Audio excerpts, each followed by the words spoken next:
So, magandang araw mga kababayan, and this is Divine PH.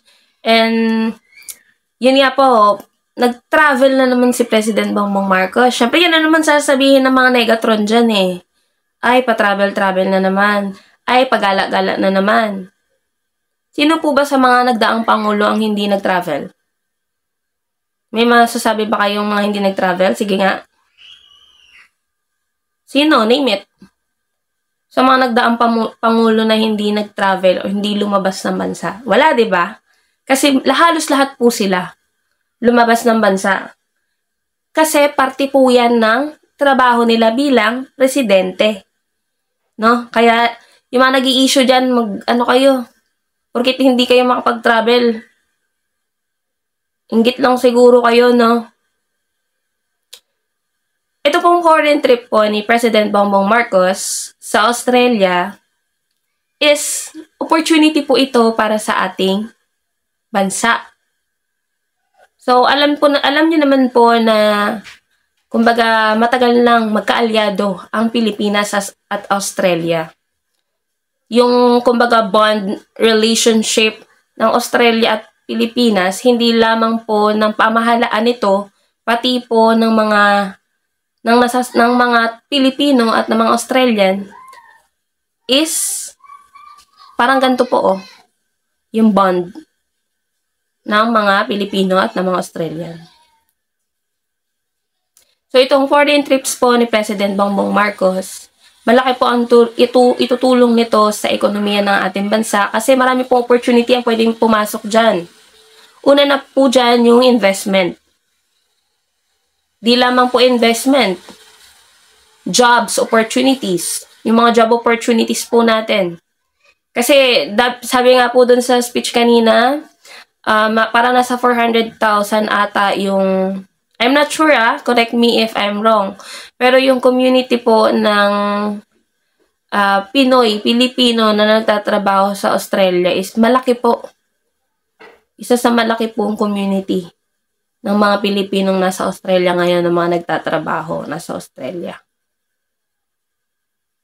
So, wag nyo pong bibigyan ng kulay palagi, no? Yung mga lakad ni President. Kasi trabaho po niya yan, responsibility niya yan bilang Pangulo, ginagampanan niya lang po.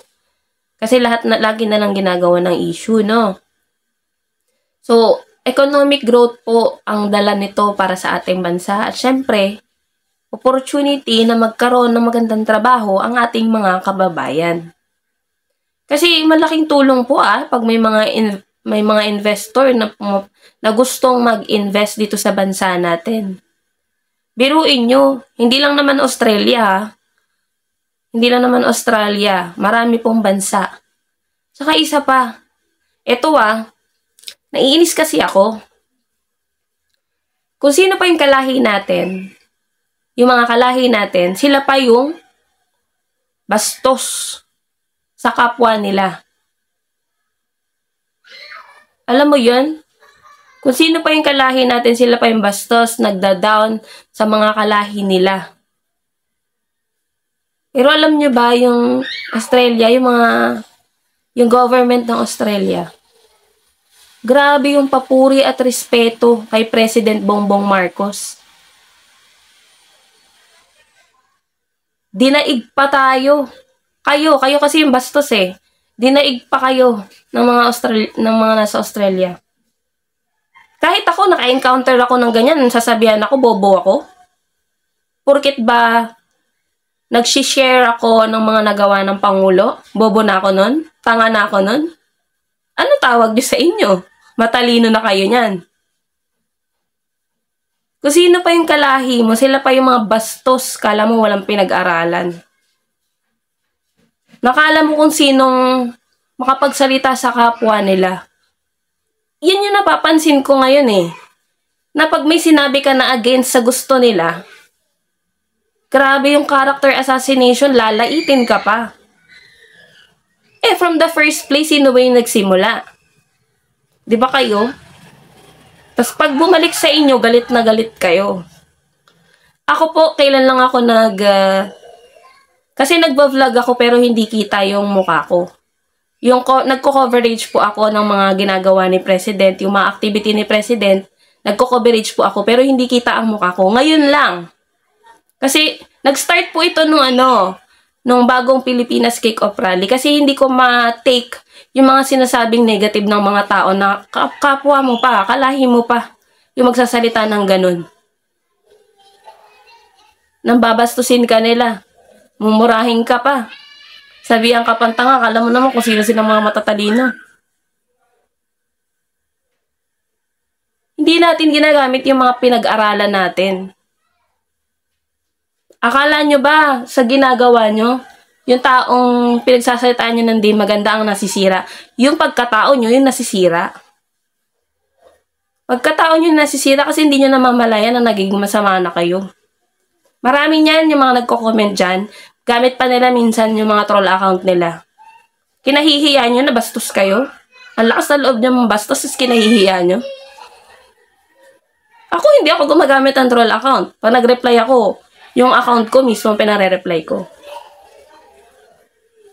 Ako, hindi naman ako, kasi may mga pagkakataon na mambabastos. Yung iba, nire-replyan ko. Pero, pagka paulit-ulit na lang, hindi ko na pinapansin. Hindi na dapat pag-aksayahan talaga ng oras yung mga taong wala namang respeto, walang modo, walang galang. Ayoko makikita one day ng anak ko na may reply ako na hindi maganda. Kung tutuusin lang Pero minsan talaga, hindi ko maiwasan na mag-react kasi tao lang din ako Ikaw yung unang nambastos sa akin Diba? Sana naman, kung ayaw nyong sumuporta sa administrasyon ni President Bongbong Marcos, respetuhin nyo naman. Siguro naman meron kayo nun, kahit konti. Respeto. Hindi lang dahil presidente siya. Kahit bilang tao na lang. Kung ayaw nyo siya yung presidente ng Pilipinas. Kahit bilang tao na lang. Kasi kung kayo ayaw nyo ang gawin sa inyo, tapos gagawin nyo sa ibang tao. Pag ginawa sa inyo, para kayong pabiktim na. Para na kayong aping-api, kayo ang nagsimula.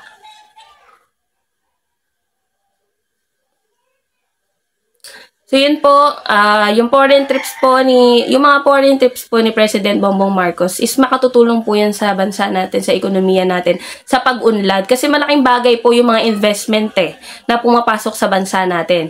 At syempre, pag maraming investment, maraming trabaho para sa mga Pilipino. So yun lamang po, and maraming salamat po sa inyong lahat.